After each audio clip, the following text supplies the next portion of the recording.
Budgeting. The B word we are all scared of. It's a big word, isn't it? It's the kind of word you hear in meetings or personal finance podcasts. And every time I come across it, I think to myself, I will figure this out someday.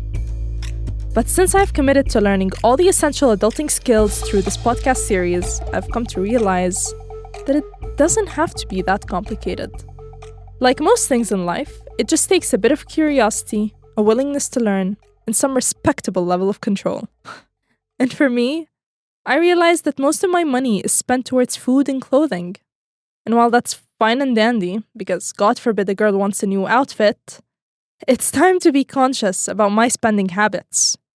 You know, I remember when I first began earning a salary and being excited about budgeting my money, I began to militarily account for every single penny, trying to save to the maximum. And when I realized that I just simply could not stick to my budget, no matter how hard I tried, I always gave in to the temptation of spending more here and there. And so I took a different approach, and I began spending however I like, without restrictions, just to see what it's like. But then, soon after, I also realized that no, I definitely need to have restrictions if I want to save anything from now on. And so came the search for the budgeting middle ground, which felt much more intimidating than I would have liked to admit. But it doesn't have to be intimidating or scary. Believe it or not, it could be as simple as counting coffee cups. I'm Hala Nasar, and this is How to Adult, a podcast series from the National where I take on the big questions that come with growing up and find solutions for them one episode at a time. In today's episode, we're talking about money, how to track it, spend it, save it, and most importantly, how to feel more in control of it. You'll first hear from a data journalist and my colleague here at the National, who shares his wonderfully unconventional but surprisingly effective coffee-based budgeting system and tells us how you can use it too. Then, a financial advisor based here in the UAE will join me to break down some practical tips for managing your money, no matter what stage of life or income level you're at. Joining me now is Isaac Arroyo, a data journalist who also happens to be my friend and colleague here at the National. Isaac moved to the UAE from Mexico back in January, and since then, he has successfully used his own foolproof budgeting methods, one of which involves coffee. Isaac, thank you for joining me in the studio today. Thank you for inviting me. So let's address the elephant in the room. You budget using coffee. I'm dying to know what that means. Tell me. Well, I budget with coffee because it's like benchmark for me. When I moved to the UAE, I didn't know about anything about salaries or the medium salary. So I tried to find something to convert my Mexican salary to the UAE salary. So I use a lot. Well, I drink a lot of coffee. My bad, but guilty. And I decided to use coffee as some sort of base mark. What I did was, back in Mexico, a coffee cost around 40 Mexican pesos. Okay, which is how much approximately in dirham? In dirhams, around 10. He's calculating. Or less than 10 dirhams. Less than 10 dirhams? Yeah. Okay. But what I did was divide my 40 Mexican pesos divided by the amount, divided by my salary, my Mexican salary. So I used that percentage and multiplied it by my current salary. So I use coffee as this unit. Let's call it a unit. So Wow. I'm thinking, that's a lot of okay, math. rent is, I'm going to say a random number, is 100 coffees. Or this taxi from my apartment to the office is 1 coffee. So that helps me measure things and, more importantly, give them like a real and tangible value. Wow. So that helps me. It's part of my budgeting. It's not my system or the entire system, but it helps me to know how much is something related to something I really like, which is drinking coffee. I usually drink coffee. I buy like 2 cups of coffee per day. Per day? Yeah. Oh, that is...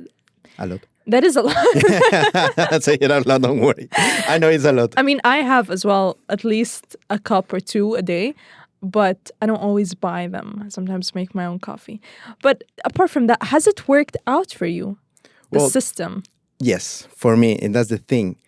That system works for me. And I don't really go out and say, you try this with coffees. No, I mean, you have to adapt your budgeting to what you like and what it's easier for you to have an idea of how you spend your money. So it's easier for me thinking about coffees because I spend a lot of money on coffee.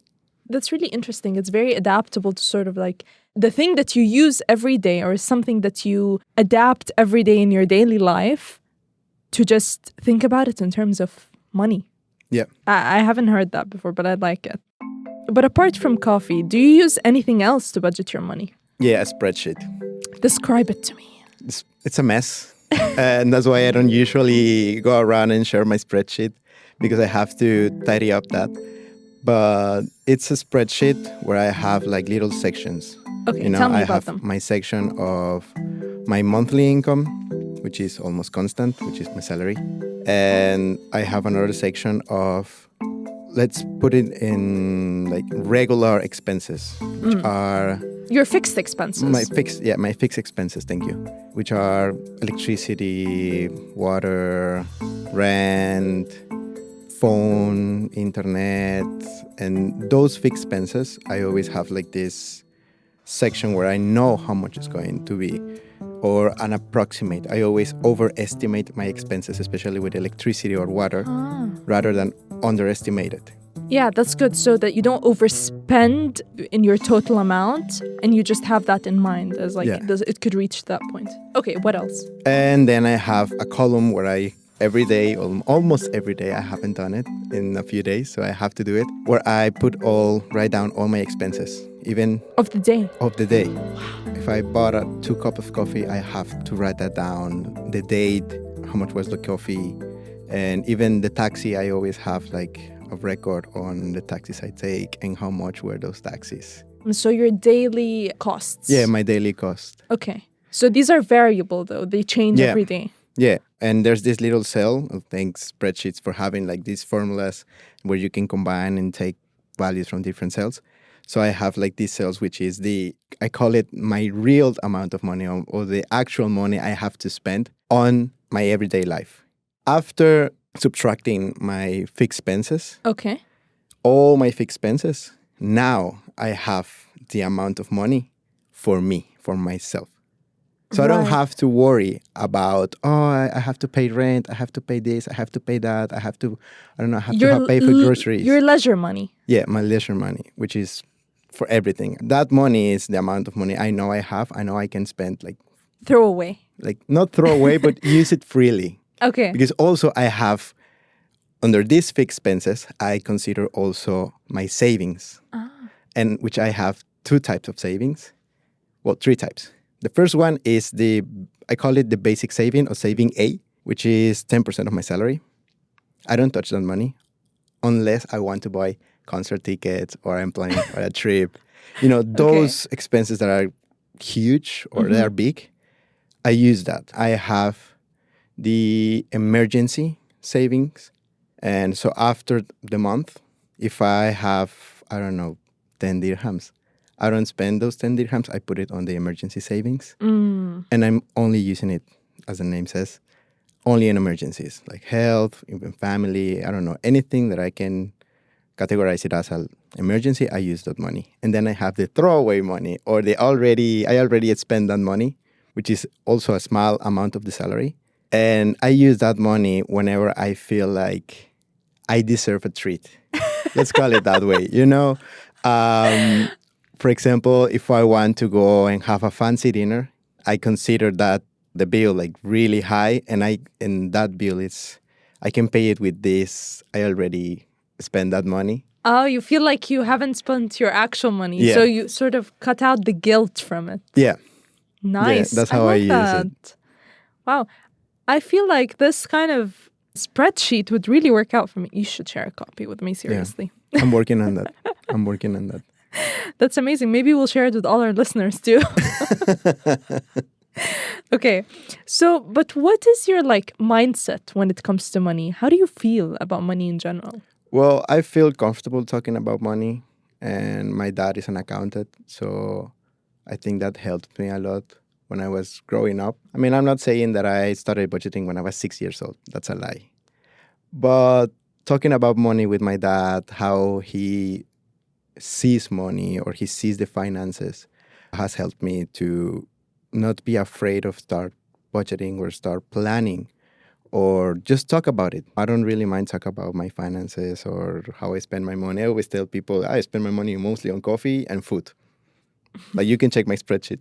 It's always coffee and food. Yeah. So The joys of life. yeah, that's the joys of life.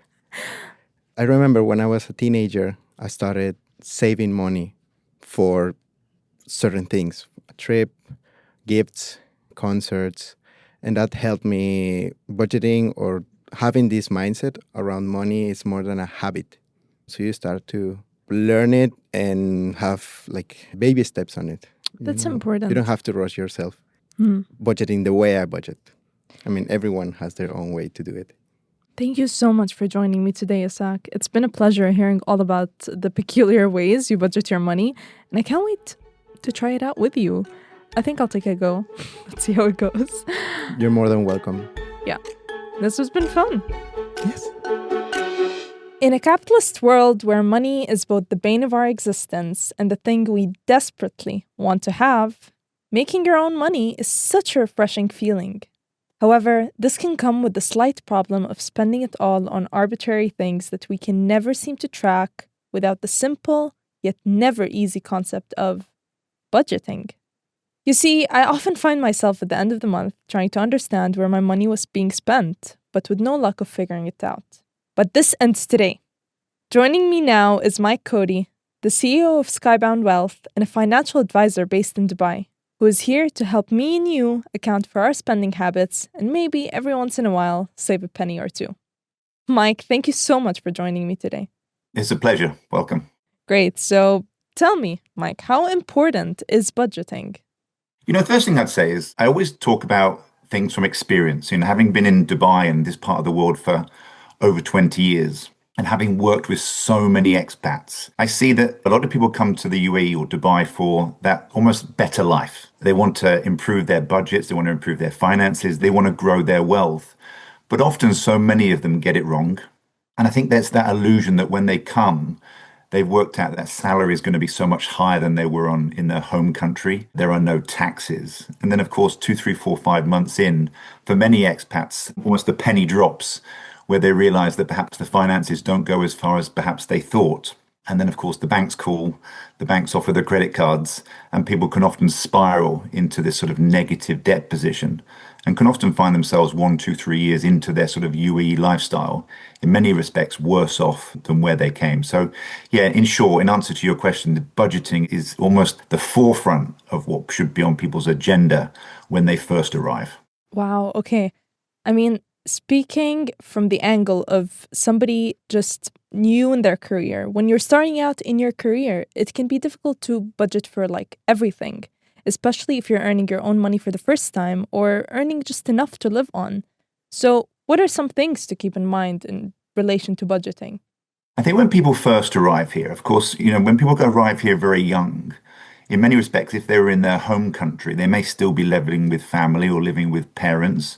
And of course, when they come here, they've got accommodation to pay for the first time, obviously the associated costs of that. And we all know living in places like Dubai and Abu Dhabi, how much rents have just gone up ever since this COVID period. So I think this whole budgeting piece in terms of working out how much is your accommodation, how much is your fixed bills, and then kind of what's left over. And then ultimately how much you want to put to aside for your sort of tomorrow future, that building up that sort of financial strength is an important one. I must say that having worked in this part of the world for so long, in many respects, people on lower salaries can often get it right so more easily than people on high salaries. And that may sound a little weird at first, but often when people are on big salaries, they get a little carried away with nice apartments or nice accommodations, 1 or 2 cars, a fairly luxury lifestyle. And then, of course, before they know it, they're starting to exceed their habits, their spending habits. Whereas Often in lower income families, they've had to get that budgeting right from the get-go. And they're very consciously aware of what proportion of their salary is accommodation and fixed. And ultimately, the reason why they came to the UAE, which obviously was some sort of financial strength building. And of course, I often find that, let's say, people on lower salary brackets are often more in control of their money than often higher incomes. When you say it like that, it makes sense. But thinking of it from the get-go, we don't always go to that sort of thought process. So does that look like maybe like the 50, 30, 20 saving method or the different saving money rules? I mean, I've heard of these, but do they really work? They do work. And listen, there are many different rules. And I think whatever rule that you buy into or whatever rule that works for you, the single most important thing is you have something, which is a plan, some level of accountability. Most people as expats work for some form of business, whether that's running a department or a team or a business. So we know what financials look like. We do it at business. We have to run that as part of our career and our jobs. However, many people don't take the skills that they have in their workplace back to their home life. Yeah. So the most important thing is people should have a framework of saying, right, what have I got coming in? What are my fixed costs? What can I allow myself as a little luxury? And what should I leave left over to save for the future? Now, it might be when they first arrive for the first 6 or 12 months, there's little to nothing left over because they're accommodating or acclimatizing themselves into new accommodation. They're buying curtains or a rug or a TV. But they should set themselves a clear goal back to say, well, listen, after X number of months, whether it's 10, 20, 30%, that they know exactly the provision that they make for their tomorrow life. Because there is, of course, almost 3 types of people in the UAE that we meet. The first ones that people that save either easily or because they have a plan. 2, the ones that just almost break even. They get paid, they run out of money towards the last few days of the month and then just keep repeating that process. And of course, the third one is where people actually fall into debt. And that's particularly assisted here by the proactivity of some of the banks, where it's all too easy to get that call with all too easy credit cards, loans. And of course, if you start to have this sort of bad financial planning, or you haven't put yourself to account, or you don't have that sort of framework, it's all too easy to be rescued by the bank. In many respects, the bank loan or the bank credit card doesn't solve the problem. It just kicks the problem down the road and in many respects intensifies the problem further down the line. Absolutely. I mean, just thinking of it from the perspective of somebody who perhaps just graduated or just started their career or just moved here and starting a job, I mean, it can be really overwhelming to think about saving. Like, how does someone create a basic monthly budget, for example, for a lower income bracket or for somebody just starting out and there's not a lot of money to put on the side? Often people's biggest expense is that real estate position, that property, that accommodation, that place to live. And when you look at many expats, often they think first about where they would like to live or where is fashionable or where they think that their ego will allow per se. And in some respects, they need to do the opposite. And it can be more difficult. If you're on 5,000 dirhams a month, 10,000, 50,000, whatever your number is, if you then sensibly work and say, listen, I'm only going to spend 30% of my income on my accommodation, then that means you therefore have a budget. And therefore, that means that whatever you select should be within that budget. Often it's all too easy to go, yeah, but I wanted to live there, or I wanted a particular view, or I wanted a particular size of apartment. And people often spend more than the sort of 30, 40, and obviously they start to then back themselves into a corner because then, of course, their bills are higher. That then leaves less over. So I don't mind when I first start working with people if they don't save in that first sort of 6 to 12 months, just as they sort of get themselves on their feet. But I would always suggest that you set yourselves a goal, a target, where you say, listen, I can afford to save X now or 0x. But after 6 or 12 months, then I'm going to go to 5% or 10% or 15%. People often use the excuse of, I don't earn enough to save anything. And I think that can be a little bit psychological where people give up. So I always say, even if you're just saving 50 dirhams a month, 500 dirhams a month, 5,000 dirhams a month, whatever your figure is relative to your salary, at least save something. It really conditions that mental strength. Yeah. And to say, listen, I've proved myself that I can put a little bit by each month. And then, of course, next quarter, I'm going to try and do a little bit more. And you build that sort of financial strength to be able to save. Because this argument of, well, I've been in the UAE for 5 years and I find it difficult to save, probably means that you've just got bad accountancy habits. Or people often say to me, yeah, but I had to make a trip, or I had to do this, or I couldn't not do this. The reality is what they did is they put their current lifestyle before the needs of their future lifestyle. You're calling people out with this. I love it. It's like you're just like humble yourself so that you can save some money. Ultimately, there is that sort of leniency and tendency to have pressures to spend more. And this is where sort of, as you said earlier, this foundation of a budget where you say, right, that's what I've got to spend. In the old days, and I say old days, 20, 30 years ago, it was more normal, particularly in domestic markets, that people were paid cash. People didn't necessarily have credit cards or bank accounts. And if they had $500 in cash for the week, once that cash amount run out, or you could start to see yourself getting towards the end of your notes, you would slow down your behavior. Of course, one of the problems now with credit cards and the leniency and all of a sudden, sort of split these payments over 3 or 6 month mechanisms that are now available means that people don't really have that pressure to slow down on their spending. Somebody else is always able to finance it. Whereas, as I say, particularly 20, 30 years ago, once you started to run out of cash in your wallet or your purse, you would naturally slow down. Or people would take $50 out of their wallet or purse at the beginning of every month and put that into their pot and say, right, I'm saving that. Therefore, that means I've got 450 left over. And that's what I can spend in the week or the month or the period. Yeah, this whole like money in your account sometimes doesn't feel real when you're spending it because it's in your phone. You don't think about it. You just tap your card or you tap your phone and then it sends you a notification, oh, you've just spent 50 dirhams on this. You're right. And I see it now with even my children. I've got 2 older children now, and I've gone through sort of evolution of money in some respects. So when you had that cash... Yeah, the physical notes, it feels like... When you physically handed over 100 or 500 dirhams, you felt like a sense of loss. Yeah. And of course, we got this card mechanism, which means you at least kind of had to take it out. You would put it in, you would put some numbers in. There was kind of an emotional activity, which kind of sensed that you were about to part with some sort of money. Yeah, the friction of all of this. Whereas now I literally just tap my phone. I don't feel like I've parted with any money. I just tapped my phone on something and it's all too easy. Yeah. I mean, speaking of all of this, do you think like tools and apps that remind you can help? And if so, what are some of them that you can recommend?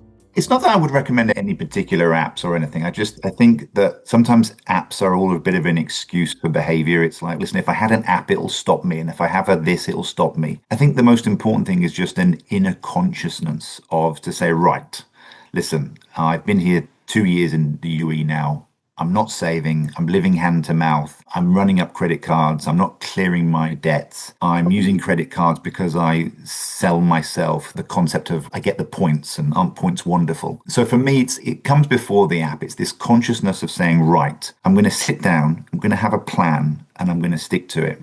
In the same way as I often liken money to weight loss or getting fit, we all kind of know that if we eat less and go to the gym a bit more, we'll probably lose weight, but we might not. So if you really want to lose weight or you really want to hit a fitness goal or a certain target of running a marathon, you'll do that because you have a very clear laid out set of macros, gym timings, weight plans, and you'll do that quite scientifically and you'll measure that on some form of Excel or modern day app. But it's the same. Yeah, I mean, that's very relevant, especially when we're trying to save for something big. But if you take that money, where do you think one should put it? Like in a savings account in a bank? Or should you invest it? Or should you, I don't know, put it under the mattress and just hope for the best? Like, what's the approach? Definitely don't put it in the mattress. So again, for some people, it depends on the amount that they're saving. Yeah, because of course, when you often buy investments, whether it's bank transfers, cost of the investments, there will be some level of drag on that investment. So for most people just starting out, I'd probably want to build some sort of emergency fund or just in case fund, which can at the same time team up with being their sort of future fund. So the most important thing is people don't leave it in a place where it's reasonably accessible. And what I mean by that is if you leave it in the current account and you're out or you see, have a moment of weakness, it's all too easy to spend it again. Yeah. So, Definitely have a second account, label it a savings account, where at the beginning of each month you can move 10, 20, 30% of your salary into that savings account. So it's a little bit out of arm's length. Ideally, you don't have a debit or a credit card associated with that account. Yeah. And in some respects, some people like it, the fact that they actually put it in a second bank, because therefore it's not then connected easily where they can instantly move it back to their current account. I think this is a great place to end this. I mean, you gave us your best tips, you gave us your ideas, and it was really helpful, impactful. I know what I'm going to do now. I have to set up a spreadsheet, do some thinking. Absolutely. I often refer to it as I almost map it out 12 months ahead on an Excel. So I break it down into sort of key components. So it might be rent, might be DUR, might be food, might be going out. And then I budget it, for example, right, what is my planned expenditure in each of the months? So of course, I might budget a little bit more in the summer because I might take a trip, or there might be a flight halfway through the year, and I budget it through. And then at the end of the month, I turn that planned figure into an actual figure. And then of course I can compare my plan to actual. And then, of course, I can adjust accordingly throughout the year. And that gives me a really good indication of my profit. And I always think of myself as a profit. Most times we think of ourselves in business as profit. So if you start looking at your salary that may be 15 and saying, right, my profit this month is 1,000, and over the course of the next 12 months, I can make a 15,000 dirham profit, then that's 15,000 dirhams that I can put towards my future, my property deposit, my passive income. Yeah. So see it in that way. Change of mindset. Yeah, treat yourself as a profit entity, because you do it in business. We're always making sure that the companies that we work for are in business to make a profit. That's most of the time that our core responsibility to our employers, right? I'm going to have to ask you for that blank sheet. My pleasure. Just send it over. Great. Thank you so much for joining me today. It was really such a wonderful conversation. Great to catch up. Budgeting doesn't have to be difficult or a buzzkill. It's basically a fine balance between awareness and intention. From Isaac's coffee unit strategy to Mike's advice to treat yourself as a business, it has become clearer to me that the first step towards effective budgeting is knowing where your money goes. And hey, it might be intimidating at first, but maybe you'll end up being the budgeting expert in your family, your friend group, and most importantly, in your own life. If you find this episode useful, please share it with a friend and leave us a word so we know we're doing well.